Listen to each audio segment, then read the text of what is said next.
എല്ലാവർക്കും നമസ്കാരം. നമ്മളിപ്പോൾ ഉള്ളത് ഇടുക്കി ജില്ലയിലെ പുളിയന്മലയിലാണ്. ഏലകൃഷിയിൽ ഏറ്റവും കൂടുതൽ മികച്ചു നിൽക്കുന്ന ഇടുക്കി ജില്ലയിലെ സ്ഥലങ്ങളിലൊന്നാണ് പുളിയമല എന്ന് പറയുന്നത്. നമ്മൾ ഇന്ന് എത്തി നിൽക്കുന്നത് പുളിയമലയിലുള്ള എലക്ട്രോലൈസ് ഹീറ്റ് പമ്പ്സ് ആൻഡ് ഡ്രയേഴ്സ് എന്ന് പറയുന്ന ഒരു പ്രസ്ഥാനത്തിനാണ്. നമുക്കറിയാം, സാധാരണയായിട്ട് നമ്മൾ ഏലക്ക സ്റ്റോറിൽ ഉണങ്ങുമ്പോൾ അവിടെ പ്രധാനമായിട്ട് ഉപയോഗിക്കുന്നത് ബ്രിക്കറ്റ്, വിറക് തുടങ്ങിയ സാധനങ്ങളാണ്. അപ്പോൾ അമിതമായിട്ടുള്ള ചിലവുകൾ, അതുപോലെ തന്നെ പണിക്കാർക്ക് നല്ല രീതിയിൽ ജോലിഭാരമുള്ള ഒരു പ്രോസസ്സ് കൂടിയാണ് ഈ ബ്രിക്കറ്റും വിറകും ഒക്കെ ഉപയോഗിച്ച് നമ്മുടെ ഡ്രയറുകൾ നമ്മുടെ ഏലക്ക ഉണങ്ങുക എന്നുള്ളത്. പക്ഷേ അതിനൊക്കെ ഒരു വിപ്ലവം സൃഷ്ടിച്ചുകൊണ്ട് അതിനൂതനമായ രീതിയിൽ ഹീറ്റ് പമ്പുകൾ ഉപയോഗിച്ചുകൊണ്ട്, അതായത് അന്തരീക്ഷത്തിൽ നിന്ന് തന്നെയുള്ള ചൂട് ഒബ്സർവ് ചെയ്തുകൊണ്ട് ഹീറ്റ് പമ്പുകൾ നമ്മുടെ ഏലക്ക ഉണങ്ങിയെടുക്കുന്ന ഒരു അതിനൂതനമായിട്ടുള്ള സംവിധാനത്തെ പറ്റിയാണ് നമ്മളിന്ന് പ്രേക്ഷകരിലേക്ക് എത്തിക്കാനായിട്ട് പോകുന്നത്. വിദേശ രാജ്യങ്ങളിൽ നിന്ന് ഇറക്കുമതി ചെയ്ത ഇത്തരത്തിലുള്ള ഉൽപ്പന്നം നമ്മുടെ ഇടുക്കി ജില്ലയിൽ, കേരളത്തിൽ തന്നെ ആദ്യമായിട്ടാണ് ഈ പുളിയമലയിലെ ഇലക്ട്രോലൈസ് ഹീറ്റ് ആൻഡ് പമ്പ്സ് ഇവിടെ സ്ഥാപനം ആരംഭിച്ചിരിക്കുന്നത്. ഇവരുടെ വ്യത്യസ്തമായിട്ടുള്ള പ്രവർത്തനങ്ങൾ എങ്ങനെയാണ്, ഇവിടുത്തെ മിഷൻ്റെ വർക്കുകളൊക്കെ എങ്ങനെയാണെന്നാണ് നമ്മളിന്ന് പ്രേക്ഷകരിലേക്ക് എത്തിക്കാനായിട്ട് പോകുന്നത്. പോകാം വ്യത്യസ്തമായ ഒരു അധ്യായത്തിലേക്ക്.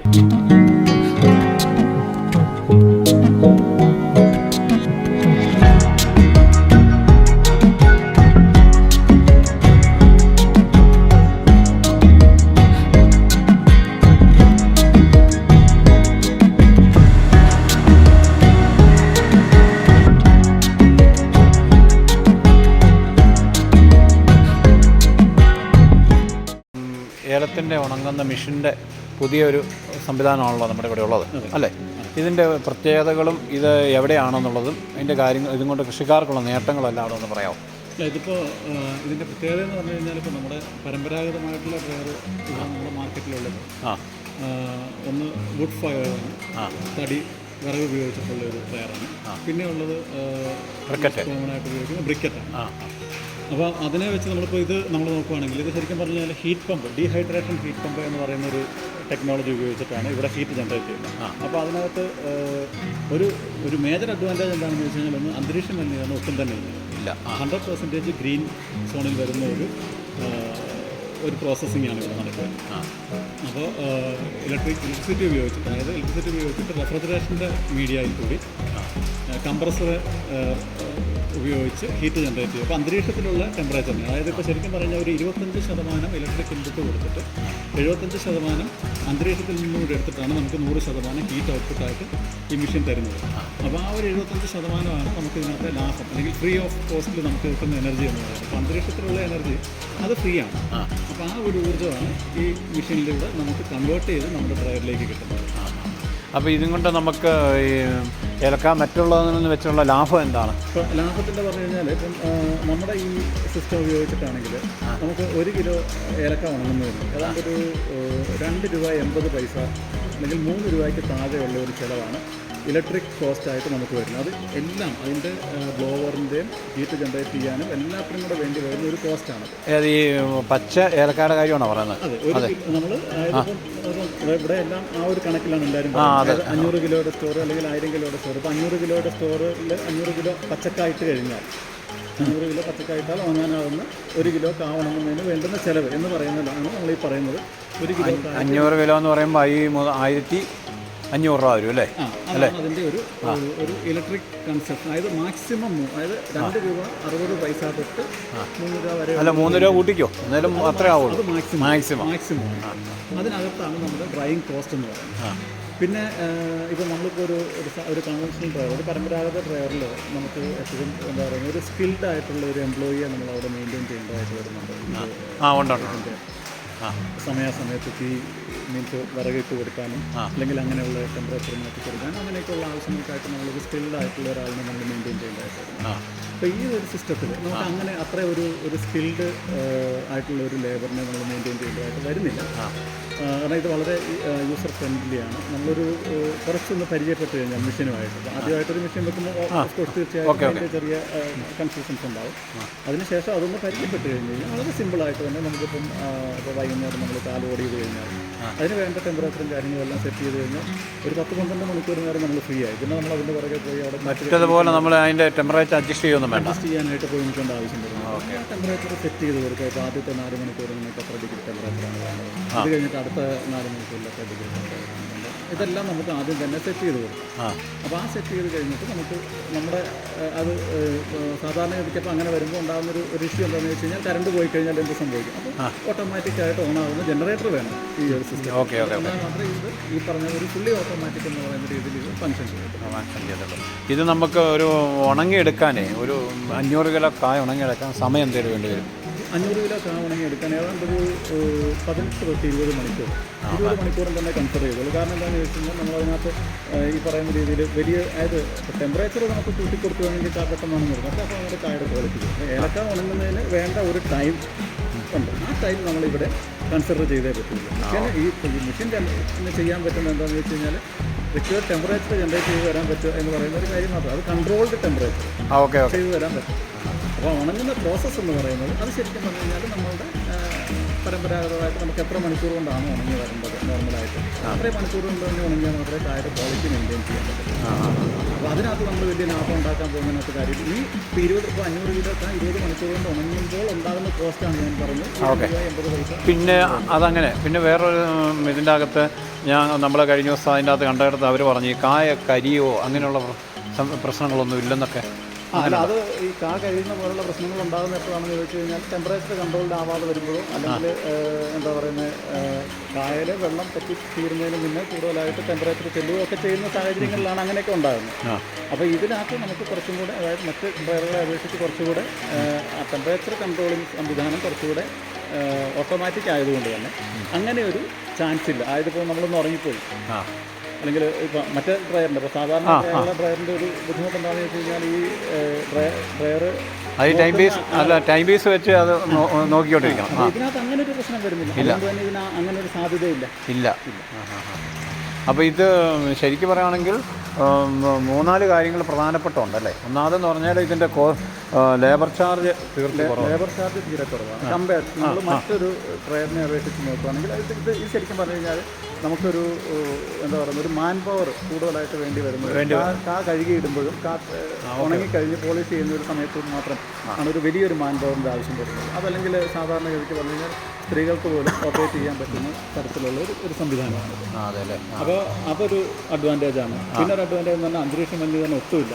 വിറകാണെങ്കിലും ബ്രിക്കറ്റാണെങ്കിലും അതിനൊക്കെ ഹ്യൂജ് ലാർജ് എമൗണ്ട് അതിൻ്റെ കാർബൺ പുറത്തേക്ക് വരുന്നുണ്ട്. അത് അന്തരീക്ഷത്തിൽ ആവുന്നുണ്ട്. ഇപ്പോൾ ശരിക്കും പറഞ്ഞാൽ നമ്മളിപ്പോൾ ഒരു പരമ്പരാഗത ഡ്രയർ വർക്ക് ചെയ്യുന്നിടത്ത് നമ്മൾ ചെന്ന് കഴിഞ്ഞാൽ നമുക്ക് എന്താ പറയുന്നത് കുറച്ച് നേരം അവിടെ നിൽക്കുമ്പോൾ നമുക്കൊരു ഒരു ബുദ്ധിമുട്ടുണ്ടാകും ശ്വാസം എടുക്കാനുള്ള. അപ്പം ഇതിനകത്ത് നമുക്ക് അങ്ങനെ പ്രശ്നം വരുന്നില്ല. നമുക്ക് എവിടെ വേണമെങ്കിലും ഇത് ഫിറ്റ് ചെയ്യാം. അതിന് ഒട്ടും തന്നെ പൊല്യൂഷൻ പുറത്തേക്ക് വരുന്നില്ല. അങ്ങനെ ഒരു സംവിധാനം ഇതിനകത്ത് പുകയോ അങ്ങനെയുള്ള കാര്യങ്ങളോ ഒന്നുമില്ല. നമ്മുടെ ഇത് സിംഗിൾ ഫേസെ പറ്റിയാണെന്നല്ല പറഞ്ഞത് അല്ലേ? സിംഗിൾ ഫേസിൽ ഇപ്പോൾ സാധാരണ ഗതിക്ക് കംപ്രസറുകൾ റെഫ്രിജറേഷൻ പർപ്പസിന് ഉപയോഗിക്കുന്ന കംപ്രസറുകൾ വളരെ ചെറിയ കപ്പാസിറ്റിയിലുള്ള കംപ്രസറുകൾ സിംഗിൾ ഫേസിൽ വരുന്നത്. അപ്പോൾ നമുക്ക് ഈ വേണ്ടുന്ന അളവിലുള്ള ഹീറ്റ് ജനറേറ്റ് ചെയ്യാനുള്ള കംപ്രസറുകൾ സിംഗിൾ ഫേസിൽ ബുദ്ധിമുട്ടാണ്. സിംഗിൾ ഫേസ് യൂണിറ്റ് എന്ന് പറഞ്ഞു കഴിഞ്ഞാൽ നമുക്കൊരു ചെറിയ ഡ്രയർ അതായത് ഒരു 100 കിലോ 150 കിലോ ഒക്കെ ഉണങ്ങാൻ പാകത്തിനുള്ള ഡ്രയറുകൾക്ക് മാത്രമേ നമുക്ക് സിംഗിൾ ഫേസ് ഉപയോഗിക്കാൻ പറ്റും. അതെ, ഒരു സംശയം ചോദിച്ചാൽ നമുക്കിപ്പം വേണ്ടിയവർ ആരെങ്കിലും ഉണ്ടെങ്കിൽ 150 കിലോയുടെ ചെയ്ത് കൊടുക്കേണ്ടത് വന്നു കഴിഞ്ഞാൽ അതിനുള്ള സംവിധാനം ഉണ്ടോ? ഒരു 150 കിലോ വരെയുള്ള അല്ലെങ്കിൽ അപ്പുറം ഒരു 200 കിലോയ്ക്കകത്ത് ഒരു ദിവസം ഉണങ്ങാൻ പാകത്തിനുള്ള ഡ്രയറുകളൊക്കെ നമുക്ക് സിംഗിൾ ഫേസ് ചെയ്തെടുക്കാൻ പറ്റും. അതിനുള്ള സംവിധാനവും നമ്മുടെ ഉണ്ട്. അതിന് കാരണം എന്ന് ചോദിച്ചാൽ എന്നോട് പലരും ചോദിക്കാറുണ്ട്. പിന്നെ ഈ വയനാടുള്ള പ്രദേശങ്ങൾ പിന്നെ ഏലം വ്യാപകമല്ലാത്ത മേഖലയിലൊക്കെ ഉണ്ട്. അപ്പോൾ അവർക്കൊക്കെ നേരിട്ട് ബന്ധപ്പെട്ടാൽ നമുക്ക് കൊടുക്കാൻ പറ്റുമല്ലോ? പറ്റുമല്ലേ? അത് വലിയൊരു കാര്യമാണ്. കാരണം ഇത് ഈ നമുക്ക് ഇതിനെക്കുറിച്ചൊന്നും ഏലം ഉണങ്ങുന്നതിനെക്കുറിച്ച് പഠിക്കാതെ തന്നെ ചെയ്യാൻ പറ്റുന്നൊരു ശരിക്കും ഓട്ടോമാറ്റിക്കായിട്ട് ചെയ്യുന്നതുകൊണ്ട് അല്ലേ. അപ്പോൾ ഇത് നമ്മൾ ഇത് ശരിക്ക് എത്ര യൂണിറ്റിൻ്റെ വരെ യൂണിറ്റ് നമ്മൾ ഉണ്ടാക്കി കൊടുത്തിട്ടുണ്ട്? കപ്പാസിറ്റിയാണ്. കപ്പാസിറ്റി ഇപ്പം നമ്മളിവിടെ 2 വേരിയൻ്റാണ് ചെയ്യുന്നത്. അതായത് ഒരു 500 കിലോ അതായത് 500 കിലോ വരെ ഉണങ്ങുന്ന ഒരു വേരിയൻറ്റ്, പിന്നെ അതിന് മുകളിലേക്ക് വന്നു കഴിഞ്ഞാൽ 1000 കിലോ വരെ ഉണങ്ങുന്ന ഈ 2 വേരിയൻ്റാണ് നമ്മളിവിടെ ഈ മാർക്കറ്റിൽ കൂടുതലായിട്ടും പോകുന്നത്. അതിലിപ്പോൾ ഈ 1000 കിലോയുടെ എന്ന് പറയുമ്പം സാധാരണ ഗതിക്ക് കൊമേഴ്സ്യലി ഏലക്ക ഉണങ്ങി കൊടുക്കുന്ന ആൾക്കാരാണ് അത് കൂടുതലും വാങ്ങിക്കുന്നത്. എസ്റ്റേറ്റുകാർ വളരെ കുറച്ച് 1000 കിലോയിലേക്ക് പോകാറുള്ളൂ. അപ്പോൾ നോക്കിക്കഴിഞ്ഞാൽ മൊത്തം നമ്മുടെ ഒരു കസ്റ്റമർ ലിസ്റ്റ് നോക്കുകയാണെങ്കിൽ അതിനകത്തൊരു 20% മാത്രമേ ഉള്ളൂ എസ്റ്റേറ്റുകാർ 1000 കിലോ എടുക്കുന്നത്. ബാക്കി എസ്റ്റേറ്റ് സാധാരണ ഉള്ള ആൾക്കാർക്ക് 500-ൻ്റെ ഡ്രയറാണ് എടുക്കുന്നത്. അപ്പോൾ അവർക്ക് ഒരു ദിവസം ഒരു 500 കിലോ പറിച്ചു വരുന്നു, അല്ലെങ്കിൽ ഒരു 550 കിലോ വരുന്നു. അപ്പോൾ അത് അവരതിനകത്ത് ഒരു ദിവസം ഉണങ്ങിയെടുക്കുന്നു. അപ്പോൾ ആ ഒരു രീതിയിലാണ് അതിൻ്റെ ഒരു ഡിമാൻഡ് മാർക്കറ്റിൽ. ശരിക്കും പറയുകയാണെങ്കിൽ ഇതുകൊണ്ടുള്ള നേട്ടമെന്ന് പറഞ്ഞാൽ പൊല്യൂഷൻ ഇല്ല, ലേബർ ചാർജ് കുറവ്, മറ്റുള്ള പറയുകയാണെങ്കിൽ വർക്കും കിട്ടും അല്ലേ? Okay okay okay. അപ്പോൾ ഇതിന് നമുക്ക് ബന്ധപ്പെടേണ്ട ഇത് ശരിക്കും നമുക്ക് നമ്പർ ഇതിൻ്റെ അകത്ത് കൊടുക്കാം. അതുപോലെ തന്നെ നമുക്കത് ശരിക്കും ഇതിൻ്റെ യൂണിറ്റ് എന്ന് പറയുന്നത് നമ്മൾ കാണുന്ന പുളിയമല അല്ലേ? നമ്മൾ പുളിയമല കട്ടപ്പനയ്ക്ക് പോകുന്ന വഴി കമ്പനിപ്പടി എന്നുള്ളതാണ് നമ്മുടെ ഈ പോയിന്റ്. ഇവിടെയാണ് നമ്മുടെ മാനുഫാക്ചറിങ് യൂണിറ്റ്. നമ്മളിതിവിടെ മാനുഫാക്ചർ ചെയ്യുകയാണ്, ഫുൾ മാനുഫാക്ചറിങ്. അതായത് ഹീറ്റ് പമ്പ് അടക്കം നമ്മളിവിടെ മാനുഫാക്ചർ ചെയ്യുകയാണ് ചെയ്യുന്നത്. അതിൻ്റെ കംപ്ലീറ്റ് കാര്യങ്ങൾ, അതിനുള്ള ഫാക്ടറി, മെഷീനറി സെറ്റപ്പുകളെല്ലാം എല്ലാം ഇവിടെയുണ്ട്. അപ്പം വേണ്ടവർക്ക് നേരിട്ട് ബന്ധപ്പെട്ടാൽ മാത്രം മതി അല്ലേ? തീർച്ചയായിട്ടും. നമ്മൾ ഇത് മറ്റുള്ള ഉപയോഗങ്ങൾ എന്തൊക്കെയാണ് ഇതുകൊണ്ടുള്ളത്? ഈ നമ്മുടെ ഈ ഡ്രയർ കൊണ്ടുള്ളത്. അപ്പോൾ ഇത് ശരിക്കും പറഞ്ഞപ്പോൾ നമ്മുടെ ഈ ഒരു ഏരിയ, അതായത് ഇടുക്കി ജില്ല അല്ലെങ്കിൽ വയനാട് പോലുള്ള ജില്ലകളിലൊക്കെ കൂടുതലായിട്ട് ആൾക്കാർ കാർഡമം ഡ്രയർ എന്ന് പറയുന്നതേ ഉള്ളൂ. അതല്ലെങ്കിൽ ഇത് ശരിക്കും പറഞ്ഞാൽ ഒരു മൾട്ടി പർപ്പസ് ഡ്രയറാണ്. നമുക്കിതിനകത്ത് ലോ ടെമ്പറേച്ചറിൽ, അതായത് ഒരു 80 ഡിഗ്രി ടെമ്പറേച്ചറിന് താഴെ ഉണങ്ങേണ്ട എന്ത് സാധനവും നമുക്ക് ഉണങ്ങിയെടുക്കാം. ഇപ്പോൾ നമ്മുടെ മറ്റ് കാർഷിക ഉൽപ്പന്നങ്ങളുണ്ടല്ലോ, ചക്ക, കപ്പ, വാഴയ്ക്ക, അല്ലെങ്കിൽ പച്ചക്കറികൾ, ബീറ്റ്റൂട്ട്, ക്യാരറ്റ്, അങ്ങനെയുള്ള എന്ത് സാധനം, അതുപോലെ കൊപ്ര, ജാതിക്കാൻ വേണം പറ്റും, അങ്ങനെ എല്ലാത്തരം ലോ ടെമ്പറേച്ചറിൽ ഉണങ്ങേണ്ട എല്ലാത്തരം കാർഷിക ഉൽപ്പന്നങ്ങളും നമുക്കിതിനകത്ത് ഉണങ്ങി. അപ്പോൾ ആവശ്യക്കാർ വേണമെങ്കിൽ നമ്മൾ ഇതിൻ്റെ ഇതിൻ്റെ 150 ഒക്കെ ആണെങ്കിലും നമുക്ക് ഉണ്ടാക്കി കൊടുക്കാം. പിന്നെ വേറെ സംശയം, ഇത് ഇപ്പം ഇത്രയും ഉപയോഗം ഉണ്ടല്ലോ, ഇങ്ങനൊരു ഇത്രയും ചോദിക്കാൻ മറന്നുപോയതാ, ഇങ്ങനൊരു ആശയം തോന്നാനുള്ള കാരണം എന്നാ? ഇല്ല, ഇത് ശരിക്കും പറഞ്ഞു കഴിഞ്ഞാൽ നമ്മളൊരു എന്താ പറയുന്നത് നിർബന്ധപൂർവ്വം ഇതിലേക്ക് എത്തിച്ചേർന്നതല്ല. ഞാൻ ഒരു കുറച്ച് കാലം മുന്നേ ഞാനിങ്ങനെ എൻ്റെ വീട്ടിലെത്തിയ സമയത്ത്, ഞാൻ ജോലി കഴിഞ്ഞിട്ട് വീട്ടിലെത്തിയ സമയത്ത് എൻ്റെ അച്ഛൻ എൻ്റെ വീട്ടിൽ തറവാട്ടിൽ ഈ പരമ്പരാഗത ഡ്രയറുള്ള ഏലക്കാണെന്ന സംവിധാനമാണ്. അപ്പോൾ രാവിലെ ഒരു 6 മണി സമയത്ത് ഞാൻ വീട്ടിലെത്തിക്കൊണ്ട് അച്ഛൻ സ്റ്റോറിനകത്തു നിന്നാണ് ഇറങ്ങി വരുന്നത്. അപ്പോൾ അദ്ദേഹത്തിൻ്റെ തലയിലൊക്കെ ഇങ്ങനെ ചാരമൊക്കെ ഇരിക്കുന്നത്. അപ്പോൾ സ്വാഭാവികമായിട്ട് ഞാൻ എൻ്റെ ബ്രദറിനോട് ഞാൻ ചോദിച്ചു, അച്ഛനെ കൊണ്ടെന്തായിട്ടാണ് ചോദിക്കുന്നതെന്ന് ചോദിച്ചിട്ട് അദ്ദേഹം പറഞ്ഞു, അപ്പോൾ ഞാൻ പറഞ്ഞു കഴിഞ്ഞാൽ അച്ഛൻ കേൾക്കത്തില്ല, പുള്ളി അത് എൻജോയ് ചെയ്യുന്ന ആളാണ്, സ്റ്റോറിലെ പണിയും കാര്യങ്ങളൊക്കെ. അത് അദ്ദേഹത്തിൻ്റെ ഒരു എന്താ പറയുന്നത് ഇഷ്ടത്തിൽപ്പെടുന്ന ഒരു കാര്യമാണ്. അപ്പോൾ നിനക്ക് പറ്റുമെങ്കിൽ ഇതിനൊരു ഓട്ടോമാറ്റിക് സംവിധാനം ഉണ്ടാക്കി തരും എന്ന് എന്നോട് ചേട്ടനാണ് പറയുന്നത്. അവിടെ നിന്നാണ് നമ്മൾ അങ്ങനെ ഒരു ചിന്ത നമ്മുടെ മനസ്സിലുണ്ടായത്. ഈ വിറകും പൊല്യൂഷനും ഇല്ലാത്ത ഒരു ഡ്രയർ എന്ന് പറയുന്ന ഒരു സംവിധാനത്തെക്കുറിച്ച് നമ്മൾ ചിന്തിച്ചു തുടങ്ങിയതാണ്. അപ്പോൾ അതിന് നമ്മൾ പല മാർഗ്ഗങ്ങൾ ആലോചിച്ച് നോക്കി. അതിൽ ഏറ്റവും അല്ലെങ്കിൽ നമ്മളൊരു എന്താ പറയുക ഒരു എക്സിബിഷനിൽ വെച്ചാണ് ഞാൻ ഈ സാധനം ആദ്യമായിട്ട് കാണുന്നത്. ഒരു ചൈനയിൽ ഞാൻ പോയ സമയത്ത് അവിടെ ഒരു എക്സിബിഷനിൽ ഈ പ്രോഡക്റ്റ് അവർ ഡിസ്പ്ലേ ചെയ്തേക്കുന്നതുകൊണ്ട് അവർ ശരിക്കും പറഞ്ഞാൽ ഫ്രൂട്ട്സ് ആൻഡ് വെജിറ്റബിൾസ് ഡ്രയർ എന്ന് പറഞ്ഞാണ്. Okay okay. അപ്പോൾ അവിടുത്തെ അതിൻ്റെ എഞ്ചിനീയേഴ്സുമായിട്ട് നമ്മൾ ചോദിച്ചത് ഈ ഏലക്ക ഉണങ്ങാൻ പറ്റുമോ. അപ്പോൾ അവർക്ക് സ്വാഭാവികമായിട്ടും ഏലക്കായെക്കുറിച്ച് വലിയ ധാരണ ഉണ്ടായിരുന്നു. അപ്പോൾ നമ്മൾ അതിൻ്റെ ഭാഗത്തും കാര്യങ്ങളൊക്കെ അവർക്ക് പറഞ്ഞു കൊടുത്തതിന് ശേഷം നമ്മൾ അങ്ങനെ ഒരു പരീക്ഷണത്തിലേക്കൊക്കെ പോകും വന്നതും പിന്നെ ഇവിടെ ഇത് വികസിപ്പിച്ചെടുത്തു അല്ലേ? തീർച്ചയായിട്ടും തീർച്ചയായിട്ടും.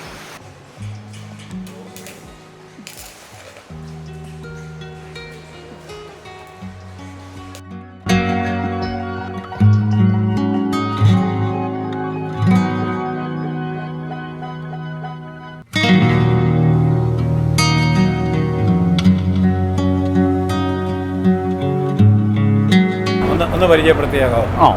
എൻ്റെ പേര് മധുസൂദൻ എന്നാണ്. ഇത് തന്നെയാണ് എൻ്റെ വീട്. ഇത് ആണ് നമ്മുടെ സ്റ്റോറ്. ഇതിപ്പോൾ ഞാൻ തുടങ്ങിയിട്ട് ഏകദേശം 1 വർഷം കഴിഞ്ഞു. 1 വർഷം കഴിഞ്ഞ ഉത്തരാടത്തിൻ്റെ എന്തായിരുന്നു ഇതിൻ്റെ ഉദ്ഘാടനം. ഇപ്പോൾ ഏകദേശം 1 വർഷം കഴിഞ്ഞ് 10 ദിവസം ആയിട്ടുണ്ടാവും.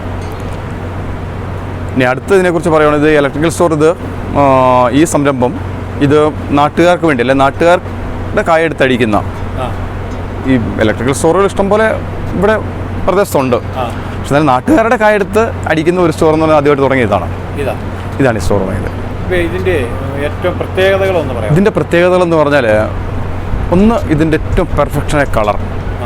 പിന്നെ ഏതൊരു സ്റ്റോറിൽ അടിക്കുന്നതിനേക്കാളും 1% കൂടുതൽ കിട്ടുന്നൊരവസ്ഥ. 1%. കാരണം ഇതിനകത്ത് ഈ അന്തരീക്ഷത്തിലേക്ക് ജലാംശം അടിച്ച് കളയുന്ന സംവിധാനമാണ് ഇപ്പം നിലവിലുള്ള മറ്റ് സ്റ്റോറുകൾക്കുള്ളത്. ഇതിന് ആ ഒരു സംവിധാനമില്ല. ഇതിനകത്തുനിന്ന് ഓയിൽ കണ്ടൻറ്റ് ഒരു ശകലം പോലും വലിച്ചു കളയാത്തത് കാരണം ഇതിനകത്ത് അത്യാവശ്യം 1% കൂടുതൽ ഞാൻ അവകാശപ്പെടുത്തില്ല, 1% കൂടുതലായിരിക്കും. ഇത് എത്ര കിലോയാണ് നമ്മൾ ഇവിടെ വെച്ചിരിക്കുന്ന സ്റ്റോർ? നമ്മുടെ ഇപ്പോൾ ഈ കണ്ടേക്കുന്ന സ്റ്റോർ ഇപ്പം 2 അതിലൊന്നിപ്പോൾ പ്രവർത്തനം ആരംഭിച്ചു, ഒന്നിപ്പോൾ വലിയ താമസമില്ല പ്രവർത്തനം ആരംഭിക്കും. അപ്പം ഒരു സ്റ്റോറാണ് നമ്മൾ ഇടിക്കുന്നത് 1000 കിലോ ആണ് പഠിക്കുന്നത്. 1000 കിലോ 1000 കിലോ. ഇപ്പോഴത്തെ നമ്മളിവിടെ എന്നാ കൂലി എന്നാ ഉണക്കൂ 10 രൂപ. 10 രൂപ. ഇവിടെ നമ്മൾ കളർ ചേർക്കേണ്ട ആവശ്യമില്ല. ഇവിടുത്തെ സാധാരണ കായ്ക്ക് ഇന്നിപ്പോൾ ഞാൻ പറയുന്നത് കേട്ടോ 1000. ഇപ്പം നമ്മുടെ മാർക്കറ്റ് വില എത്ര? 989 രൂപ നടക്കുന്നുണ്ട്. അന്നേരം നമുക്ക് ഇവിടെ കിട്ടിയത് 1105 രൂപ വിലയ്ക്ക് ഇപ്പോൾ ആള് വിറ്റത്. പിന്നെ ഇതിൻ്റെ അകത്ത് ഞാൻ വന്നപ്പം കേട്ട ഒരു കാര്യം, ഉറക്കത്തിൻ്റെ പ്രശ്നമൊന്നുമില്ല അല്ലേ? ഒന്നുമില്ല. നമ്മൾ മൊത്തം മെഷീൻ ഇത് കമ്പ്യൂട്ടറൈസ്ഡാണ്. മെഷീൻ നമ്മൾ കണ്ടല്ലോ, കമ്പ്യൂട്ടറൈസ്ഡാണ്. ആ മെഷീൻ നമ്മൾ ഫീഡ് ചെയ്ത് വിട്ട് കഴിഞ്ഞാൽ നമ്മൾ അതിൻ്റെ ടൈം നമ്മൾ ചെന്നുവെച്ചാൽ മാത്രം മതി. അതെങ്ങനെ ഓരോ സ്റ്റേജ് തന്നെ വന്നോളും. ടെമ്പറേച്ചർ കൊടുത്തിട്ടേക്ക് നമ്മൾ ഫീഡ് എത്ര മണിക്കൂർ? 4 മണിക്കൂറാണ് 50 കൊടുത്തിട്ടേക്കുന്നതെങ്കിൽ ആ 4 മണിക്കൂർ കഴിയുമ്പോൾ സ്വാഭാവികമായാലും അടുത്ത സ്റ്റേജിലോട്ട് പോകും. 52-ലെത്തും. അത് തന്നെ സ്വന്തമായിട്ട് 2 മണിക്കൂർ കൊടുത്താൽ 2 മണിക്കൂർ കഴിയുമ്പോൾ 54 അത് തന്നെ എത്തിക്കോളും. നമ്മളതിൻ്റെ പുറകെ പോകേണ്ട ആവശ്യമില്ല. അപ്പോൾ ഈ കറണ്ട് പോയാലോ? കറണ്ട് പോയാൽ ജനറേറ്റർ ഓട്ടോമാറ്റിക്കാണ്. കറണ്ട് പോയി കഴിഞ്ഞാൽ 15 സെക്കൻഡ് ജനറേറ്റർ ഓപ്പൺ ആവും. 15 സെക്കൻഡ് കഴിയുമ്പോഴത്തേന് ജനറേറ്റർ വീണ്ടും കറണ്ട് വന്നു കഴിയുമ്പോൾ തന്നെ ഓഫായിക്കോളും. അതെ അല്ലേ? അപ്പോൾ നമ്മൾ ഇത് എത്ര നാളാണ് ഇവിടെ? ശരിക്കും 1 വർഷമല്ലേ? 1 വർഷം 10 ദിവസമായി കറക്റ്റ് പറഞ്ഞാൽ. ഇത് കണ്ടിട്ട് വിജയപ്രദമാണ് പൂർണ്ണമായിട്ടും? 100%. അതുകൊണ്ടാണല്ലോ ഇതിനടുത്ത് സ്റ്റോർ വെച്ചത്. അതെ അല്ലേ? 100% വിജയപ്രദമാണ്. അപ്പോൾ ഇത് മറ്റുള്ള നമുക്ക് സ്വന്തമായിട്ടൊക്കെയാണ് ഭയങ്കര ലാഭമുണ്ടല്ലേ? സ്വന്തമായിട്ടാണ്. തീർച്ചയായും. അതെ അല്ലേ? തീർച്ചയായും സ്വന്തമായിട്ടാണെങ്കിൽ നല്ല ലാഭമാണ്. കാരണം 1 കിലോയ്ക്ക് നമുക്ക് ഇതിനകത്ത് കറണ്ട് ചാർജ് വന്നിട്ടുള്ള ഇതുവരെ ഏകദേശം ഏറ്റവും ടോപ്പ് വന്നിട്ടുള്ള 58,000 രൂപയാണ് വന്നിട്ടുള്ളത്. 30 ദിവസം കണ്ടിന്യൂസ് വർക്ക് ചെയ്തിട്ട് 31 ദിവസം കണ്ടിന്യൂസ് വർക്ക് ചെയ്തിട്ട് 58,000 രൂപ ആണ് വന്നിട്ടുള്ളത്. 58,000 രൂപ ഒരു ദിവസം 2,000 രൂപ ആകുന്നില്ല കറണ്ട് ചാർജ്. ഇല്ല. ഒരു സ്റ്റോറേജ് 2,000 രൂപ ആവുന്നില്ല. 1000. എത്ര മണിക്കാണ് ഇടുന്നത്? ഇത് ഇടുന്നത് ഏകദേശം വൈകിട്ടൊരു 7 മണിയാകുമ്പോൾ ഇടാൻ തുടങ്ങും. ഇട്ട് കഴിഞ്ഞാൽ ഒരു 9 മണി കഴിയുമ്പോൾ 10 മണിയാകുമ്പോൾ ഓപ്പൺ ആവും. വീണ്ടും വൈകിട്ട് 5 മണി 6 മണിയാകുമ്പോൾ കഥയേക്കാം. അതാണ് ഞങ്ങളുടെ സിസ്റ്റം. 5 മണിയാകുമ്പോൾ 5 മണിയല്ല മാക്സിമം 6 മണി വെച്ചിരിക്കും. ഇതിൻ്റെ നമ്മൾ ആ മുകളിൽ കണ്ട ഒരു ഇത് സാധാരണ സ്റ്റോറിന് അടിയിൽ നിന്നാണല്ലോ ഇത് 2 രീതിയിലും കൊടുക്കാം. അടിയിൽ നിന്ന് ചൂട് കൊടുത്ത് നമുക്ക് ഉണക്കാം. അതേ ബേസിൽ തന്നെ മുകളിൽ നിന്നും ചൂട് കൊടുത്ത് ഉണക്കാം. അടിയിലെ ചൂട് കൊടുക്കുന്ന സമയത്ത് മുകളിലുണ്ടാവില്ല, മുകളിൽ ചൂട് കൊടുക്കുന്ന സമയത്ത് അടിയിൽ നിന്നുണ്ടാവില്ല. അത് അതിൻ്റെ കാര്യം എന്താ വെച്ചാൽ ഈ സാധാരണ അത് കമ്പനിക്കാർ ചെയ്തിട്ടുള്ളൊരു ഉപകാരമാണ്. കാരണം ഈ സാധാരണ രീതിയിൽ ഈ കായയുടെ മണ്ടക്കത്തെ ഒരു ലെയർ കായ ഉണങ്ങി കിട്ടാൻ ഏറ്റവും കൂടുതൽ സമയം എടുക്കുന്നത്. അടിയിൽ നിന്ന് ഉണങ്ങി മണ്ടയ്ക്ക് വരുമ്പോൾ മണ്ടക്കത്തെ ഒരു ലെയർ കായ ഉണങ്ങാൻ ഏറ്റവും കൂടുതൽ സമയം എടുക്കുന്നത്. ആ ഒരു ലെയർ കായ നമുക്ക് അഡ്വാൻസ് ആയിട്ട് നമുക്ക് ആദ്യം ഉണക്കിയെടുക്കാൻ കഴിയും. ഉണങ്ങിക്കഴിഞ്ഞാൽ പിന്നെ ബാക്കിയുള്ളത് വളരെ സിമ്പിളായിട്ട് ചൂട് കയറുന്ന ഉണങ്ങിയിരിക്കും. അപ്പോൾ നമുക്ക് സമയലാഭമുണ്ട്. പിന്നെ കായയുടെ പെർഫെക്ഷൻ ശകലം നല്ലതായിട്ട് കിട്ടും. കാരണം അടിയിൽ കിടക്കുന്ന ആളുടെ കായ ഉണങ്ങി ഞരണ്ട് പോകേണ്ട ഒരു അവസ്ഥയിലോട്ട് അല്ലെങ്കിൽ മോശമായി പോകേണ്ട അവസ്ഥയിലോട്ട് വരുന്നില്ല. ഇല്ല. ഇതിനകത്ത് കരിയുക അല്ലെങ്കിൽ പുഴുങ്ങുക അങ്ങനെ പറയുന്ന ഒരവസ്ഥയിനകത്തില്ല. ഇല്ല. അതായത് ഈ ടെമ്പറേച്ചറിന് വേരിയേഷൻ ഉണ്ടെങ്കിൽ മാത്രമേ കരിയുള്ളൂ. ഇപ്പോൾ ഒരു 50 ഇലൊക്കെ കൊടുത്തേക്കുന്നത് അല്ലെങ്കിൽ 60 ഇല പെട്ടെന്ന് അല്ലെങ്കിൽ 55 കൊടുത്തു, ഇല്ലെങ്കിൽ ഈ തീ കെട്ടുപോയിട്ട് നമ്മൾ പിന്നെ രണ്ടാമത് ഈ ചൂടാക്കി വരുന്ന ആ ഗ്യാപ്പിലൊക്കെ വരുമ്പോഴാണ് ഈ കാകരിയുന്നൊരവസ്ഥ ഉണ്ടാകും. ഇതിനകത്തില്ലല്ലോ. ഇത് മെഷീനല്ലേ, ഇത് കംപ്ലീറ്റ് ചെയ്ത് ഒരേ സമയം ഒരേ രീതിയിൽ ടെമ്പറേച്ചർ നിൽക്കുകയല്ലേ, അത് മാറ്റം ഉണ്ടാകുന്നില്ല.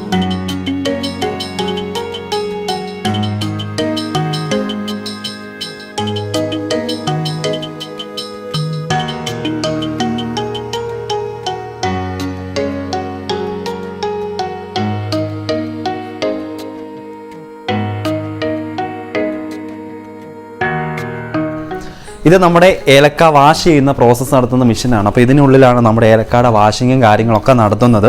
അപ്പോൾ ഈ ഒരു മെറ്റീരിയലിന് ഒരുപാട് പ്രത്യേകത വേണം. ഇതിൻ്റെ പ്രോസസ്സ് എന്ന് പറഞ്ഞാൽ ഇതിൻ്റെ വർക്കിംഗ് വളരെ എളുപ്പത്തിൽ നടത്താനായിട്ട് സാധിക്കും എന്നുള്ളതാണ് ഈ ഒരു മെഷീൻ്റെ പ്രത്യേകത. അതിനേക്കാൾ ഉപരി ഇതിൻ്റെ മെറ്റീരിയൽ എന്ന് പറയുന്നത് ശരിക്കും സ്റ്റെയിൻലെസ് സ്റ്റീലാണ് ഇതിൻ്റെ മെറ്റീരിയൽ വരിക. അതിൻ്റെ ഒരു ഉപകാരം എന്താണെന്ന് ചോദിച്ചു കഴിഞ്ഞാൽ സാധാരണയായിട്ടുള്ള മെഷീനുകളൊക്കെ ഒരു പരിധി കൂടുതൽ വർഷങ്ങൾ നിലനിൽക്കണമെന്നില്ല. പക്ഷേ ഇത് എത്ര വർഷം വേണമെങ്കിലും ഇത് യാതൊരു കേടും കൂടാതെ ഈ ഒരു മെഷീൻ നമുക്ക് ഉപയോഗിക്കാൻ സാധിക്കുമെന്നുള്ളതാണ് ഈ ഒരു വാഷിംഗ് പ്രോസസ് നടത്തുന്ന മെഷീൻ്റെ ഏറ്റവും വലിയ പ്രത്യേകത. അപ്പോൾ നമ്മുടെ ഒരു മോട്ടറും കാര്യങ്ങളൊക്കെ ഘടിപ്പിച്ചിട്ടുണ്ട്.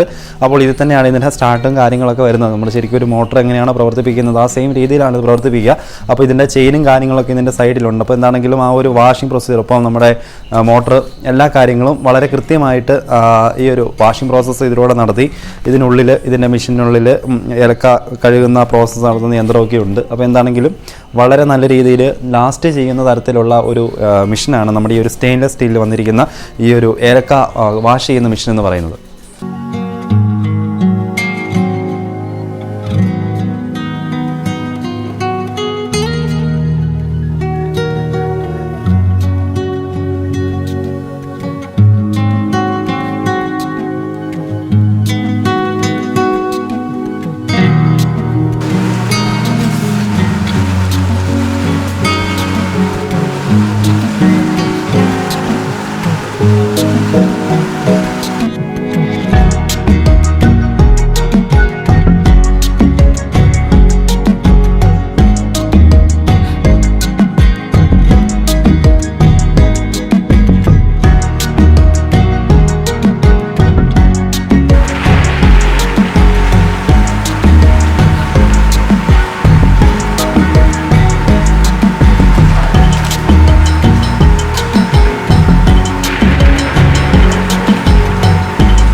നമ്മളിപ്പോൾ കണ്ടുകൊണ്ടിരിക്കുന്നത് നമ്മുടെ ഇലക്ട്രിക് ഡ്രയറാണ്. അപ്പോൾ ഇതിന് ഒരുപാട് പ്രത്യേകതകളും മറ്റ് കാര്യങ്ങളൊക്കെ ഉണ്ട് നമ്മുടെ ഈ ഇലക്ട്രിക് ഡ്രയറിന്.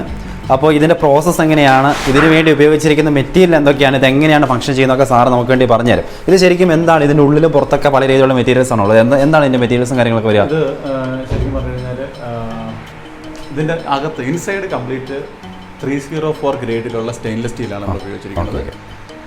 അതുപോലെ ഇതിൻ്റെ ഔട്ടർ പ്രീ പെയിൻറ്റഡ് PPGA എന്ന് പറയുന്നത്. ഇതിനകത്ത് ഒരു 50 mm തിക്നെസ്സിൽ പോളിയൂർത്തീൻ ഇൻജെക്ട് ചെയ്തിട്ടുണ്ട്. അപ്പോൾ അതിന് നമ്മളുടെ ഇതിനകത്തുള്ള ടെമ്പറേച്ചർ ഒട്ടും തന്നെ പുറത്തേക്ക് ലീക്ക് ശരിക്കും തെർമോക്കോളിൻ്റെ ഒരു മെറ്റീരിയൽ. എക്സാക്ട്ലി അത് തന്നെയാണ് ഉദ്ദേശിക്കുന്നത്.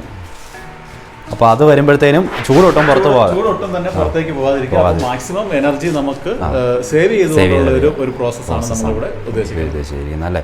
അപ്പോൾ പ്രധാനമായിട്ട് ഇത് ചെയ്യുമ്പോൾ നമ്മൾ ബാക്കി ഡ്രയറുകളെ വെച്ച് നോക്കുമ്പോൾ ചിലവ് നല്ല രീതിയിൽ കുറഞ്ഞിട്ടുള്ള തീർച്ചയായിട്ടും ചിലവ് ഇപ്പം നമ്മളുടെ കയ്യിൽ നിന്ന് ഡ്രയർ മേടിച്ച് ഉപയോഗിക്കുന്ന ആൾക്കാർ പറയുന്നതനുസരിച്ച് ഏതാണ്ട് ഒരു 1 കിലോ കാവണമെന്നതിന് അവർക്ക് ഒരു 2 രൂപ 66 പൈസ വരെയാണ് ചിലവായിട്ട് അവർക്ക് വരുന്നത്. അപ്പോൾ താരതമ്യേന മറ്റ് ഡ്രയറുകളെ അപേക്ഷിച്ച് നമുക്കത് വളരെ എക്കണോമി ആയിട്ട് ഒരു എന്താണ് റണ്ണിങ് കോസ്റ്റ് തീരെ കുറഞ്ഞ രീതിയിൽ നമുക്ക് ചെയ്യാൻ പറ്റുന്ന ഒരു പ്രോസസ്സാണ്. അപ്പോൾ സമയത്തിൻ്റെ കാര്യത്തിലേക്ക് എന്തെങ്കിലും വ്യത്യാസം വരാറുണ്ട്? അതായത് ഉണങ്ങിയെടുക്കാനുള്ള ടൈമും കാര്യങ്ങളൊക്കെ? ഉണങ്ങിയെടുക്കാനുള്ള ടൈം എന്ന് പറഞ്ഞാൽ ഏലക്ക ഉണങ്ങുന്നതിന് ഒരു നിശ്ചിത സമയം നമുക്ക് ആവശ്യമാണ്. നമ്മൾ ആ സമയത്തിനെ വലിയ കാര്യമായിട്ട് കുറയ്ക്കുന്നതിനകത്ത് പ്രസക്തിയില്ല. അപ്പോൾ മിഷ്യൻ അതിനെ സംബന്ധിക്കുന്നിടത്തോളം നമ്മൾ കായ് ഇടുന്ന സമയം തൊട്ട് നമുക്ക് വേണ്ട ടെമ്പറേച്ചർ ഏതാണ് ആ ടെമ്പറേച്ചർ തരിക എന്നൊരു പ്രോസസ്സാണ്, ഒരു കാര്യമാണ് മിഷൻ ചെയ്യുക.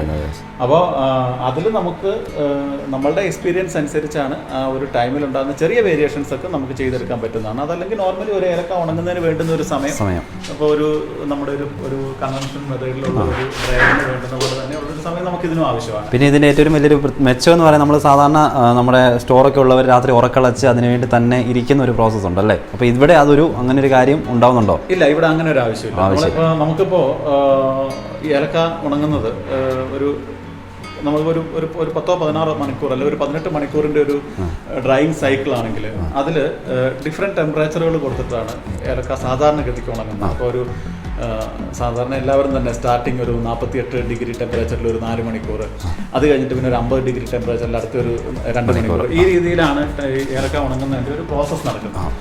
അപ്പോൾ ഇത് സാധാരണഗതിക്കാണെങ്കിൽ അത് മെക്കാനിക്കലി അല്ലെങ്കിൽ ഒരാൾ ഉറക്കളച്ചിരുന്ന് ഓരോ ടൈം പീരീഡ് കഴിയുമ്പോഴും അതിൻ്റെ ടെമ്പറേച്ചർ മാറ്റി സെറ്റ് ചെയ്ത് കൊടുക്കുന്ന ഒരു രീതിയാണ് ഇവിടെ പരമ്പരാഗതമായിട്ടുള്ള ഒരു സിസ്റ്റത്തിലൊക്കെ നിലനിൽക്കുന്നത്. പക്ഷെ നമ്മുടെ ഈ സംവിധാനത്തിൽ നമുക്ക് നമ്മളുടെ മെഷീൻ ലോഡ് ചെയ്ത് കഴിഞ്ഞ് സ്വിച്ച് ഓൺ ചെയ്തിട്ട് നമുക്ക് പോയിട്ട് നമുക്ക് വേണ്ട എല്ലാ ടെമ്പറേച്ചറുകളും, അപ്പോൾ ആദ്യത്തെ 4 മണിക്കൂർ നിങ്ങളുടെ ഇഷ്ടമാണ്. അതായത് നമ്മളുടെ മെഷീനകത്ത് നമുക്കൊരു 10 സ്റ്റേജ് 24 മണിക്കൂറിനെ നമുക്ക് 10ആയിട്ട് തിരിക്കാം. അപ്പോൾ 24 ഇപ്പോൾ നമുക്കിപ്പോൾ 18 മണിക്കൂറാണ് നമ്മുടെ ഡ്രൈയിങ് ടൈമെങ്കിൽ ആ 18 മണിക്കൂറിനെ നമുക്ക് 10ആയിട്ട് തിരിക്കാം.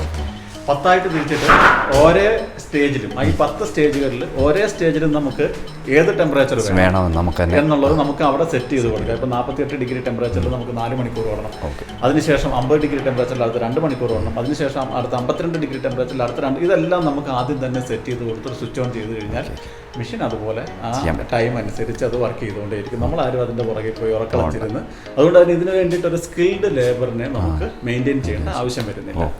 ശരിക്കും പറഞ്ഞു കഴിഞ്ഞാൽ ഒരു എന്താ പറയുന്നത് വീട്ടിലുള്ള സ്ത്രീകൾക്ക് പോലും ഓപ്പറേറ്റ് ചെയ്യാൻ പാകത്തിനുള്ള ഒരു ഓപ്പറേറ്റിംഗ് സിസ്റ്റമാണ് ഈ മെഷീനിൽ നമ്മൾ കൊടുത്തിരിക്കുന്നത്.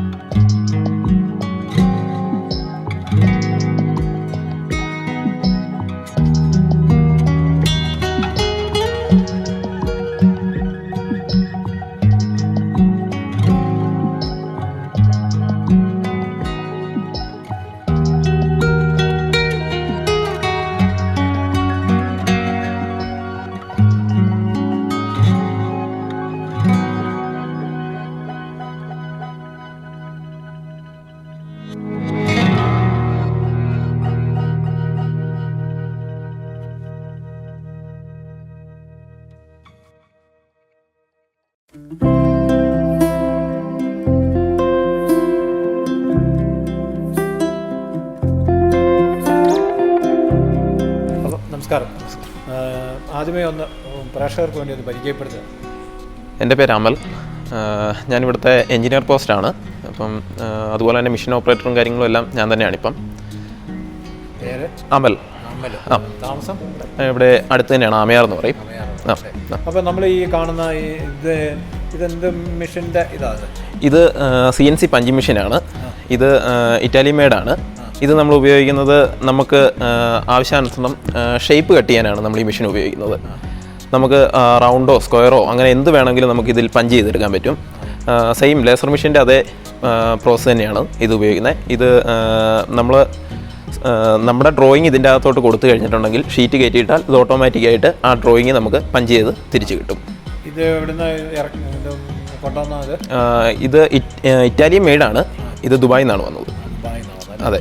അപ്പോൾ ഇത് ഏത് മോഡൽ കൊടുത്താലും അതനുസരിച്ച് മെഷീൻ ചെയ്ത് തരും. ഇത് നമ്മുടെ ബെൻഡിങ് മെഷീനാണ്. ഇത് നമ്മൾ 90 ബെൻഡ് അല്ലെങ്കിൽ 45 ബെൻഡ് ചെയ്യാനായിട്ട് ഉപയോഗിക്കുന്നത്. ഇതുപോലുള്ള ബെൻഡിങ് കാര്യങ്ങളെല്ലാം നമുക്ക് ഈ മെഷീനെ നമുക്ക് ചെയ്യാൻ പറ്റും. ഇതും ഒരു CNC മെഷീനാണ്. ബെൻഡിങ്, പ്രസ്സിങ് ഇതെല്ലാം ഈ മെഷീനെ നമുക്ക് ചെയ്തെടുക്കാൻ പറ്റും. ഇത് പ്രോഗ്രാം അല്ല, ഇത് നമുക്ക് ഏതാണോ ബെൻഡ് വേണ്ടത്, 90 ബെൻഡാണ് വേണ്ടതെങ്കിൽ നമ്മളത് എൻട്രി ചെയ്ത് അതിൻ്റെ വാല്യൂം കാര്യങ്ങളും എല്ലാം ഷീറ്റിൻ്റെ ലെങ്ത്, ഷീറ്റിൻ്റെ തിക്നെസ് എല്ലാം കൊടുത്തു കഴിഞ്ഞാൽ നമുക്കത് ബെൻഡ് ചെയ്തെടുക്കാൻ പറ്റും.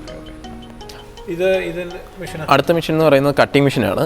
അത് ഷെയർ മെഷീൻ എന്ന് പറയും. ഇത് നമ്മൾ സ്ട്രെയിറ്റ് കട്ട് അങ്ങനെയുള്ള കാര്യങ്ങൾക്കാണ് ഉപയോഗിക്കുന്നത്. ഒരു കട്ടർ ഉപയോഗിച്ച് കട്ട് ചെയ്യുന്നതിനും എളുപ്പത്തിൽ നമുക്കിത് ഷീറ്റ് കട്ട് ചെയ്യാൻ പറ്റും. ജസ്റ്റ് ഇല്ല, ഇത് ജസ്റ്റ് മാനുവലാണ്, ഫുള്ളി ഓട്ടോമാറ്റിക് അല്ല. ജസ്റ്റ് നമ്മൾ ഷീറ്റ് കയറ്റി ഇടുന്നു, നമുക്ക് എവിടെയാണോ കട്ട് ചെയ്യേണ്ടത് ജസ്റ്റ് പ്രസ് ചെയ്തിട്ടുണ്ടെങ്കിൽ കട്ട് ചെയ്ത് ഷീറ്റ് എടുക്കാൻ പറ്റും. ഇതാണ് നമ്മുടെ ഹീറ്റിംഗ് യൂണിറ്റ്. 1000 കിലോ സ്റ്റോറിന് ഉപയോഗിക്കുന്ന ഹീറ്റിംഗ് യൂണിറ്റാണിത്. ഇത് നമ്മളിവിടെ രണ്ടാമത്തെ മാനുഫാക്ചറിങ് യൂണിറ്റാണിത്. അതിന് മുമ്പ് നമ്മൾ പുറത്തുനിന്നായിട്ടും, അതെ, ദുബായിൽ നിന്നും ചൈനയിൽ നിന്നുമായിട്ടായിരുന്നു നമ്മളത് ഇമ്പോർട്ട് ചെയ്തുകൊണ്ടിരുന്നത്. ഇത് നമ്മുടെ സെക്കൻഡ് യൂണിറ്റാണ്. ഇതാണ് നമ്മുടെ ഹാർട്ട് എന്ന് പറയാം നമ്മുടെ സ്റ്റോറിൻ്റെ. ഇത് ആദ്യമായിട്ട് മാനുഫാക്ചറിങ് ചെയ്യുന്നത് ഇവിടെ ആദ്യ സംഭവമാണല്ലോ അല്ലേ? അതെ അതെ, ഇന്ത്യയിൽ തന്നെ ആദ്യത്തെ മാനുഫാക്ചേഴ്സ് നമ്മളാണ്. ഇതിൽ നമുക്ക് ഈ കംപ്രസർ ഒഴികെ ബാക്കി എല്ലാ സാധനങ്ങളും നമ്മുടെ ഇന്ത്യയിൽ അവൈലബിൾ ആയിട്ടുള്ളതാണ്. ഇത് നമ്മുടെ 500 കിലോയുടെ ഹീറ്റിംഗ് യൂണിറ്റ് ആയിരിക്കുന്നത്. ഇത് നമ്മൾ ദുബായിൽ നിന്ന് ഇമ്പോർട്ട് ചെയ്തതാണ്. നമ്മൾ ഇതിന് മുന്നത്തെ യൂണിറ്റുകളെല്ലാം നമ്മൾ ദുബായിൽ നിന്ന് ചൈനയിൽ നിന്നുമായിട്ട് ഇമ്പോർട്ട് ചെയ്തെന്ന് പറഞ്ഞല്ലോ. അപ്പം നമ്മളിപ്പം കണ്ട യൂണിറ്റാണ് നമ്മളിവിടെ മാനുഫാക്ചർ ചെയ്യുന്ന യൂണിറ്റ്. ഇപ്പം ഇതും ഓൾമോസ്റ്റ് എല്ലാം തീർന്നിരിക്കുന്നതാണ്. ഇത് വെച്ച് എത്ര യൂണിറ്റ് നമ്മൾ ഉണ്ടാക്കിയിട്ടുണ്ട്? ഇത് വെച്ച് നമ്മൾ ഏകദേശം ഒരു 13 യൂണിറ്റോളം ഇപ്പം നമ്മൾ മാർക്കറ്റിൽ കൊടുത്തിട്ടുണ്ട്. പുതിയതായിട്ട് തുടങ്ങിയിട്ടുണ്ട്. അത് അടുത്ത ദിവസം തന്നെ സ്വിച്ച് ഓൺ ആകും. ഇത് രണ്ടാമത്തെ യൂണിറ്റാണ്. എൻ്റെ പേര് രാജു. ഞങ്ങളിവിടെ വന്നിട്ടൊരു അച്ഛൻ്റെ അച്ഛനായിട്ട് വന്നതാണ്. അന്ന് തൊട്ട് ഏലകൃഷിയാണ് ചെയ്തുകൊണ്ടിരിക്കുന്നത്. പണ്ട് പൈപ്പ് വെച്ചുള്ള ഇതായിരുന്നു. അതിനുശേഷം വന്ന് വിറകും കൊണ്ടുള്ള ഇത് കൂട്ട് ടയർ വന്നു. അന്ന് കരണ്ടും വേണം, വിറകും വേണമായിരുന്നു. അത് കഴിഞ്ഞ് അതിലും ലേറ്റസ്റ്റായിട്ട് ഇപ്പോൾ വന്നതാണ് ഇതിപ്പോൾ വന്നതെന്ന് പറഞ്ഞാൽ നമുക്ക് ഭയങ്കര വളരെ ഈസിയാണിത്. പഴയ കാലങ്ങൾ വെച്ച് നോക്കിക്കഴിഞ്ഞാൽ നമുക്ക് കാണുമ്പോൾ നമുക്ക് വളരെ ഉൽപ്പാദനങ്ങൾ നമുക്ക് കുറേ കൂടെ കൂട്ടാൻ പറ്റും ഇത് വന്നതോടുകൂടി. എന്നുവെച്ചാൽ നമുക്ക് നേട്ടങ്ങളെന്ന് പറഞ്ഞാൽ നമുക്ക് ലേബർ ഒരാൾ മതി. ഒരാളെന്ന് പറഞ്ഞാൽ നമുക്ക് കുറച്ച് ടൈം മതി. ഒരാളുണ്ടെങ്കിൽ നമുക്ക് ഒരാൾ വേണ്ട. നമുക്ക് ശരിക്കും പറഞ്ഞു കഴിഞ്ഞാൽ നേരത്തെ എനിക്ക് ഒരു 1000 കിലോ ഒക്കെ ആവണമെങ്കിൽ 1500 രൂപ ചിലവുണ്ടായിരുന്നു ലേബർ. ഇപ്പം നമുക്കത് അതിലും ഭയങ്കര കുറഞ്ഞിട്ട് നമുക്ക് 10-500 രൂപയിൽ അത് ചെയ്യാം. അത്രയും ചിലവേ നമുക്ക് ലേബർ ഇത് വരുന്നുള്ളൂ. ഇത്രയും നമുക്ക് സേവ് ചെയ്യാൻ പറ്റുന്നുണ്ട്. പിന്നെ കളറ് നല്ല കളറാണ്, നല്ല പച്ച കളർ കിട്ടും. നമുക്ക് പഴയതിനേക്കാളും നല്ല കളർ കിട്ടും. കമ്പനി ഗ്യാരണ്ടി ചെയ്യുന്നുണ്ട്. നമുക്ക് ഇതിന് 1 ഇയറാണ് പറഞ്ഞിരിക്കുന്നത്. 1 ഇയർ. മറ്റുള്ള പോലെ നമ്മൾ ഈ അടുപ്പ് മാർഗം അങ്ങനെയുള്ള ഒന്നുമില്ല. നമുക്ക് വേറെ ഒന്നുമില്ല. ഇത് പൊല്യൂഷൻ ഒട്ടുമില്ല. അതാണ് ഇതിൻ്റെ നമുക്ക് ഏറ്റവും വലിയൊരു അഡ്വാൻറ്റേജ് ആയിട്ട് പറയാനുള്ള. ഇതിന് പൊല്യൂഷൻ ഒട്ടുമില്ല. പിന്നെ ലേബേഴ്സിന് ഈസി ആയിട്ട് നമുക്ക് ചെയ്യാൻ പറ്റുന്നുണ്ട്. ചൂടില്ലല്ലോ, ചൂടില്ലാത്തതുകൊണ്ട് ഈസി ആയിട്ട് ചെയ്യാം. പിന്നെ എന്നാന്ന് വെച്ചാൽ നമുക്ക് ഇതിൻ്റെ ഇത് ഡബിൾ ലെയറാണ് ഇതിൻ്റെ ബോക്സ്. അപ്പോൾ അതുകൊണ്ട് ഒട്ടും നമുക്ക് റൂമിനകത്ത് ടെമ്പറേച്ചർ ഒട്ടും ഉണ്ടാവില്ല. ഫുള്ളും നമുക്ക് അകത്ത് തന്നെ ടെമ്പറേച്ചർ ഫുള്ളും അകത്ത് തന്നെ അത് സേവ് ചെയ്യാൻ പറ്റുന്നുണ്ട്. പുറത്തേക്ക് ഒട്ടും ഡ്രോപ്പ് വരുന്നില്ല. ഡബിൾ ലെയറിലാണ് ഇത് ചെയ്തിരിക്കുന്നത്, ഈ ബോക്സ് ചെയ്തിരിക്കുന്നത്. ഇത് നമ്മുടെ സ്ഥലം, ഈ സ്ഥലപ്പേര് ഇവൻ വിശ്വനാഥപുരം. കുമ്പളിക്ക് അടുത്തുനിന്ന് അല്ലേ? കുമ്പളിയിൽ നിന്ന് ഒരു 6 കിലോമീറ്റർ ഉള്ളിലോട്ട് കയറി. നമ്മൾ ഇതിപ്പോൾ എത്ര നാളായി? ഞാനിതിപ്പം 2 വർഷമായി. 2 വർഷം ചെയ്യാം. സംശയങ്ങളുണ്ട്, ആൾക്കാർ വിളിക്കുമായിരിക്കും. ഇഷ്ടംപോലെ ഇത് വെച്ചവരെല്ലാം ശരിക്കും നമ്മളോട് ചോദിച്ചിട്ടാണ് ഒത്തിരി പേര് ചെയ്യുന്നുണ്ട്. രാത്രിയിലൊക്കെ ഡൗട്ടുകളൊക്കെ ചോദിച്ച് ക്ലിയർ ചെയ്ത് കൊടുക്കും. ഇത് നമ്മൾ സാധാരണ ഇതിൻ്റെ സമയമൊക്കെ അഡ്ജസ്റ്റ് ചെയ്യുന്നതിൻ്റെ കാര്യം എങ്ങനെയാണ്? സമയം നമുക്ക് ശരിക്കും ഇതിന് 18 മണിക്കൂറാണ് ടോട്ടലി വേണ്ടത്. പിന്നെ ഇതിനകത്ത് നമുക്കൊരു പ്രത്യേകത എന്ന് പറഞ്ഞാൽ സ്റ്റാർട്ടിങ് വന്ന് 48-ലാണ് നമ്മൾ ഇതിൻ്റെ സ്റ്റാർട്ടിങ് ടെമ്പറേച്ചർ കൊടുക്കുന്നത്. മറ്റുള്ള ഡ്രയറുകൾക്കെന്ന് പറഞ്ഞാൽ നമ്മൾ 40 കൊടുക്കാൻ പറ്റുള്ളൂ. അപ്പം ഇതിനുള്ള പ്രത്യേകത എന്ന് വെച്ചാൽ ഇതിന് ഹ്യൂമിഡിറ്റി ഒക്കെ എടുത്ത് കളയാനുള്ള ഓട്ടോമാറ്റിക് സിസ്റ്റം ഉള്ളത് കൊണ്ട് നമുക്ക് സ്റ്റാർട്ടിങ് 48 50 വേണം നമുക്ക് കൊടുക്കാൻ പറ്റും. അപ്പോൾ അങ്ങനെ കൊണ്ട് ഒരു 500 കിലോക്ക് 18 മണിക്കൂർ കൊണ്ടാണ് നമുക്കിത് ഏകദേശം നമുക്കിത് നന്നായിട്ട് ഉണങ്ങി കിട്ടും. പിന്നെ ഇതിൻ്റെ ഒരു പ്രത്യേകത എന്ന് വെച്ചാൽ നമ്മളിതെല്ലാം സെറ്റ് ചെയ്ത് 1 പ്രാവശ്യം 2 പ്രാവശ്യം ഉണങ്ങി കഴിയുമ്പോൾ നമുക്ക് ഇതിൻ്റെ ഒരു ടെമ്പറേച്ചറിൻ്റെ കിട്ടും. നമുക്ക് ഈ 18 മണിക്കൂർ എത്രയൊക്കെ ടെമ്പറേച്ചറാണ് ഇതിന് സെറ്റ് ചെയ്യേണ്ടതെന്നുള്ളത്. അപ്പോൾ അതങ്ങ് സെറ്റ് ചെയ്ത് കൊടുത്തു കഴിഞ്ഞാൽ നമുക്ക് ഒറ്റ പ്രാവശ്യം സെറ്റ് ചെയ്താൽ മതി. സെറ്റ് ചെയ്ത് കഴിഞ്ഞാൽ പിന്നെ പോയി ഉറങ്ങാം. നമ്മളിപ്പോൾ ഇന്നിപ്പോൾ ഞാൻ 5 മണിക്ക് താഴിട്ട് കഴിഞ്ഞാൽ നാളെ എങ്ങനെ വേണം നമുക്കൊരു 11 മണിയോടുകൂടി ഈ കാർ റെഡി ആയിട്ട് വരും. അതുവരെ ഒന്നുമില്ല. അപ്പം നമ്മളത് ഫുള്ളും നമ്മുടെ സിസ്റ്റത്തിൽ സെറ്റ് ചെയ്ത് ടൈം, അതായത് 48 ഡിഗ്രി 5 അവറാണ് വേണമെങ്കിൽ അത് നമ്മൾ സെറ്റ് ചെയ്തു. അത് കഴിഞ്ഞ് 50 ആണ് വേണമെന്നുണ്ടെങ്കിൽ ഈ 40 ഈ 4 മണിക്കൂർ കഴിയുമ്പോൾ ഓട്ടോമാറ്റിക്കായിട്ട് 50ലേക്ക് ടെമ്പറേച്ചർ വന്നോളും. അപ്പം അങ്ങനെ വന്ന് 65 70 എന്ന് പറയുന്നത് കുറച്ച് ടൈമേ ഉള്ളൂ. ഒരു 11 മണിയാകുമ്പോഴത്തേനും തന്നെ സിസ്റ്റം ഓഫ് ആവും. നമ്മൾ ഇതിനകത്ത് ഒരു സംശയം, ഇങ്ങനെ അതിൻ്റെ ഇടയ്ക്ക് കറണ്ട് പോയാൽ നമ്മൾ അത് എവിടെ നിന്നാണോ തുടങ്ങിയത് ഓട്ടോമാറ്റിക്കായിട്ട് ജനറേറ്ററുണ്ട്, ജനറേറ്റർ തന്നെ ഓൺ ആയിക്കോളൂ. അപ്പോൾ നമ്മൾ 50 ഡിഗ്രിയിൽ എവിടെ നിന്നാണോ നമ്മൾ തുടങ്ങിയത് അവിടുന്ന് കണ്ടിന്യൂ ചെയ്യും. നമ്മൾക്ക് വേറെ നമുക്ക് മാനുവലി ഒന്നും ചെയ്യാനില്ല. ശരിക്കും പറഞ്ഞാൽ നമുക്ക് ഒന്നാമത് യാത്ര പോകാം, കിടന്നുറങ്ങാം അല്ലേ? അതെ, ഉറങ്ങാം. പിന്നെ ഇത് ഉണങ്ങി കഴിഞ്ഞാൽ തന്നെ അവിടെ കിടന്നോളാം. അതിൻ്റെ ഒരു പ്രത്യേകത ചെയ്ത് നമുക്കൊരു ഫ്ലാസ്ക് സിസ്റ്റം പോലെ ആയതുകൊണ്ട് ഇതിനകത്ത് ടെമ്പറേച്ചർ പോകുന്നില്ല. നമ്മളിപ്പോൾ എവിടെയെങ്കിലും യാത്ര പോകുന്നു, അപ്പോൾ ഒരു 11 മണിയാകുമ്പോൾ കാർ റെഡിയായി, അത് അവിടെ ഓഫായിട്ട് സിസ്റ്റം അവിടെ കിടന്നോളും. ഡോറ് തുറക്കുന്നില്ലാത്തതുകൊണ്ട് നമ്മൾ ഈ ഫ്ലാസ്കിനകത്ത് ചൂടുവെള്ളം സൂക്ഷിക്കാവുന്ന പോലെ അത് ചൂടായിട്ട് തന്നെ ഇതിനകത്ത് കിടന്നോളും. നമുക്ക് വൈകുന്നേരം വന്ന് 5 മണിക്കോ 4 മണിക്കോ വന്ന് നമുക്ക് പൊക്കോളും, തേച്ചെടുക്കാൻ മതി.